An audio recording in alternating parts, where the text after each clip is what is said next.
2024 లేదా 25లో డిగ్రీ లేదా బీటెక్ చదివారా? సాఫ్ట్వేర్ జాబ్ కోసం ఎదురు చూస్తున్నారా? అయితే కోడ్జ్ఞాన్ 100 డేస్ కోర్సులో చేరండి, జాబ్ సాధించండి. హలో శ్రావణ్ గారు. హలో నాగరాజ్ గారు. ప్రతి మనిషిలోనూ ఒక సూపర్ న్యాచురల్ పవర్ ఉంటుందన్న. అవును, బట్ అది ఒక నిజాయితీతోటి నిబద్ధతతోటి కూడుకుని ఉంటుంది. అట్ ద సేమ్ టైం ఫ్యూచర్ని కూడా ప్రెడిక్ట్ చేసేంత క్యాపబిలిటీ ఆ హ్యూమన్ మైండ్లో ఉంటుంది ఖచ్చితంగా. బట్ వాళ్ళు ఏంటంటే మాకు ఇది లేదేమో అనేటువంటి ఉద్దేశంతో ఆగిపోయి ఉంటారు. అటువంటి వాళ్ళు సైతం ఆశ్చర్యపోయేలాగా లేదు, మేము కూడా మా దగ్గర కూడా విల్ పవర్ ఉంటుంది, మేము కూడా ఖచ్చితంగా ప్రయత్నం చేస్తే ఫోకస్ కనుక పెట్టుకుంటే ఆ స్థాయిలోకి మనం వెళ్ళగలుగుతాము అని చెప్పుకోవడానికి ఉండేటువంటి రోల్ మోడల్ ఎవరైనా ఉన్నారా? నాగరాజ్ గారు, ఒక మనిషి ఉన్నత స్థాయికి వెళ్ళడానికి తెలివితేటలు, తపన, పట్టుదల చాలా అవసరం. అయితే ఆ ఉన్నత స్థాయికి వెళ్ళిన తర్వాత నిజాయితీగా, నైతికంగా, నిబద్ధతతో ఉండడానికి ఒక వ్యక్తి ఉదాహరణగా చెప్తా.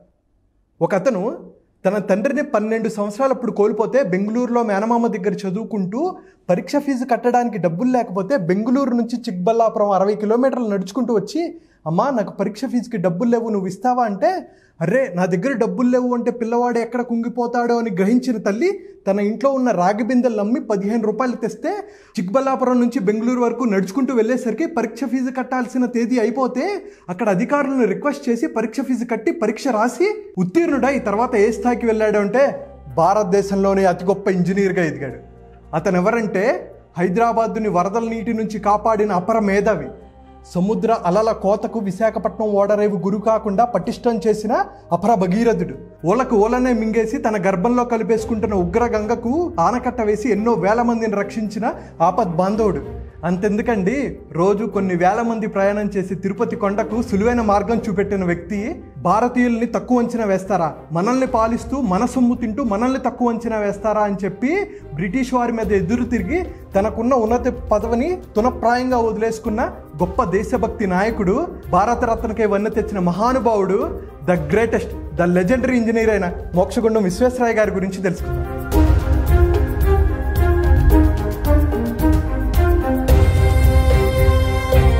మోక్షగుండం విశ్వేశ్వరయ్య గారి గురించి చెప్పగలిగేంత అనుభవం నాకు లేదు, కానీ ఆయన జీవితంలో కొన్ని నేర్చుకోవాల్సిన పాఠాలు, సంఘటనల గురించి నేను కొన్ని చెప్తాను.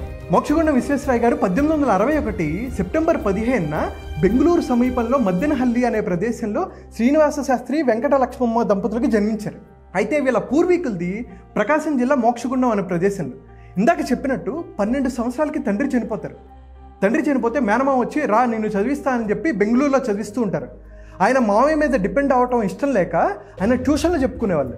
రోజు 9 కిలోమీటర్లు వెళ్ళి ట్యూషన్ చెప్పి మళ్ళీ 9 కిలోమీటర్లు వచ్చేవాళ్ళు. అయితే పరీక్ష ఫీజు కట్టడానికి డబ్బులు లేకపోతే ఇందాక చెప్పినట్టు బెంగళూరు నుంచి చిక్బల్లాపురం అండి 60 కిలోమీటర్లు నడుచుకుంటూ వచ్చి వాళ్ళ అమ్మగారిని అడుగుతారు, అమ్మ డబ్బులు ఇవ్వ అంటే అమ్మ దగ్గర ఏముంది, ఆమె ఏమీ పని చేయదు, చాలా పేద కుటుంబం. అయితే ఇంట్లో ఉన్న రాగి బిందెలను తాకట్టు పెడితే మళ్ళీ తర్వాత రోజు 15 రూపాయల కోసం ఆయన మళ్ళీ చిక్బల్లాపురం నుంచి బెంగళూరు వరకు 60 కిలోమీటర్లు నడుచుకుంటూ వెళ్తారు. పరీక్ష ఫీజు కట్టడానికి డేట్ అయిపోతుంది. అక్కడ అధికారులను రిక్వెస్ట్ చేసి, సార్ అక్కడ డబ్బులు చాలా ఇబ్బంది అయ్యాయి సార్, ప్లీజ్ అర్థం చేసుకోండి అని చెప్పి వాళ్ళని రిక్వెస్ట్ చేసి పరీక్ష ఫీజు కట్టి పరీక్ష రాసి ఉత్తీర్ణుడయ్యాడు. ఇది ఎప్పుడో తెలుసా? 1878 టైంలో. చాలామంది అనుకుంటారండి ఎందుకు అన్ని కిలోమీటర్లు నడిచాడని. 150 ఏళ్ల క్రితం బస్సులు, కార్లు, ట్రైన్లు ఇవేమీ లేవు కదా, అటువంటి కష్టపడే తనం అయింది. అయితే ఆయన 1881 మద్రాస్ యూనివర్సిటీలో BA కంప్లీట్ చేసిన తర్వాత పూణే యూనివర్సిటీలో సివిల్ ఇంజనీరింగ్ కంప్లీట్ చేస్తారు. బాంబేలో అసిస్టెంట్ ఇంజనీర్గా జాబ్ వచ్చిన తర్వాత ఒక అద్భుతమైన ప్రాజెక్ట్ చేస్తారు. ఆ ప్రాజెక్ట్ ఏంటంటే వరద నీరు వచ్చినప్పుడు 8 అడుగులు వచ్చినప్పుడు డోర్ కొంచెం లెగవాలని, 10 అడుగులు వచ్చినప్పుడు ఇంకొంచెం లెగవాలని చెప్పి ఆటోమేటిక్ డోర్ సిస్టము ఆయన కనిపెట్టారు. ప్రపంచంలోనే మొట్టమొదటిసారిగా ఆటోమేటిక్ డోర్ సిస్టమ్ కనిపెట్టింది మోక్షగుండం విశ్వేశ్వరయ్య గారు.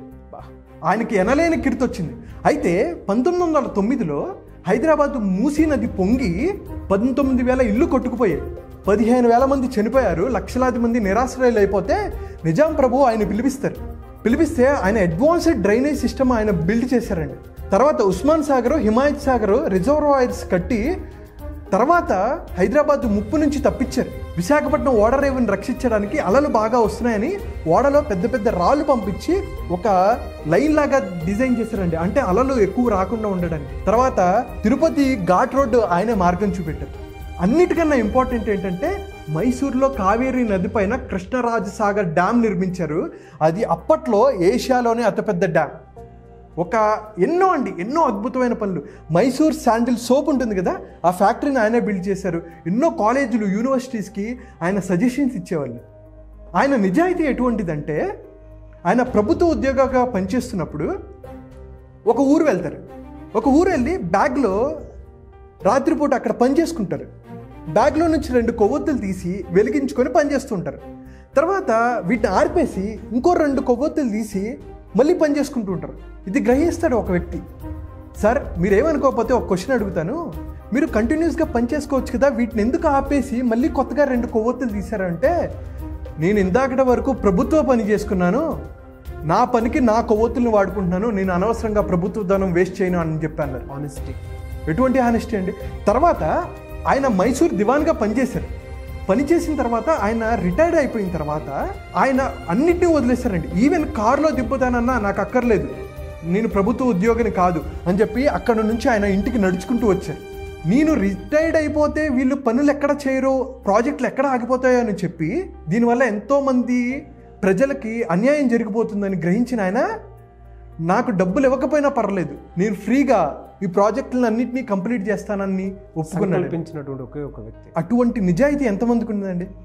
అయితే ఆయన లైఫ్లో ఇంకొక ఇంట్రెస్టింగ్ సంఘటన ఏంటంటే, ఆయన మైసూర్ దివాన్గా పనిచేస్తున్నప్పుడు ఒకసారి మైసూర్ నుంచి ట్రావెల్ చేస్తుంటారు. అప్పుడు బ్రిటిష్ ఇండియా టైం అనమాట.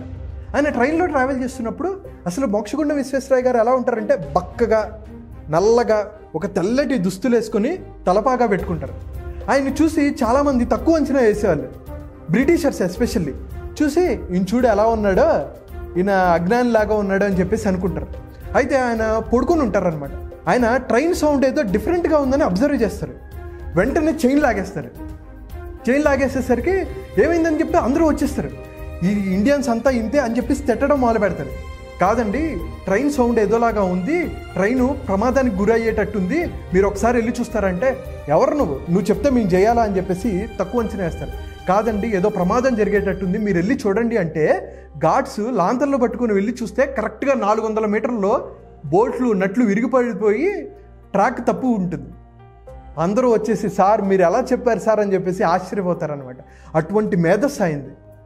ఒక్కసారి ఆలోచించండి, మొన్న ఒరిస్సాలో ట్రైన్ యాక్సిడెంట్ అయ్యి ఎన్నో 100 మంది చనిపోయారు. బీహార్లో బ్రిడ్జ్ కడుతుండగానే కూలిపోయింది. హైదరాబాద్లో ఫ్లైఓవర్ కూలిపోయింది, మెట్రో పిల్లర్ కూలిపోయింది.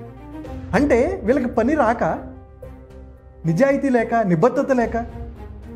అందుకనే ప్రతి గవర్నమెంట్ ఎంప్లాయీ, ప్రతి ఇంజనీరు, ప్రతి కాంట్రాక్టరు, అసలు అంతెందుకంటే ప్రతి వ్యక్తి తను చేస్తున్న పనిలో నిజాయితీగా, నిబద్ధతగా ఉంటే, అట్లీస్ట్ ఆయనలో 1% అయినా మనం తీసుకోగలిగి మనం చేయగలిగితే మన దేశం ఉన్నత స్థాయికి వెళ్తుంది. అటువంటి గొప్ప వ్యక్తి మోక్షగుండం విశ్వేశ్వరయ్య గారు. ఆయన 1955లో భారతరత్న అందుకున్నారు. ఎన్నో అవార్డులు అండి. బ్రిటిష్ వారు కూడా ఆయనకి ఎన్నో అవార్డులు ఇచ్చారు. ఎన్నో సేవలు చేశారు మన దేశానికి. అటువంటి గొప్ప వ్యక్తి గురించి మనం ప్రతి ఒక్కరూ తెలుసుకోవాలి. ప్రతి ఒక్కరికి ఈ వీడియోని షేర్ చేయండి. డెఫినెట్గా శ్రావణ్ గారు, ఎందుకంటే ప్రతి ఒక్కరికి మన దగ్గర ఉండేటువంటి గొప్ప వాళ్ళు ఎవరైతే ఉంటారో వాళ్ళ గురించి ప్రతి ఒక్క ఇళ్లలో తెలియాల్సినటువంటి అవసరం ఉంది. ముఖ్యంగా ఇటువంటి విషయాల మీద కూడా అవేర్నెస్ రావాల్సినటువంటి అవసరం ఉంది. ఎందుకంటే మన దగ్గరే అంత నాలెడ్జబుల్ పర్సన్స్ ఉన్నారు అనేటువంటి విషయం ఎప్పుడున్న పిల్లలకు కూడా తెలియాలి. ఆయన వివిధ దేశాలకు వెళ్ళి అక్కడ ప్రాబ్లమ్స్ని సాల్వ్ చేశారు. 101 సంవత్సరాలు బ్రతికి ఆయన ఎంత నిజాయితీగా, నిబద్ధతగా ఒక డిసిప్లైన్ లైఫ్ ఆయన జీవించారో మనందరికీ అదే ఆదర్శం అండి. అవును. Thank you so much Shravan garu. Thank you so much. Suman టీవీలో మీ పర్సనల్ అండ్ బిజినెస్ ప్రమోషన్స్ కోసం కింది నెంబర్కి కాంటాక్ట్ చేయండి.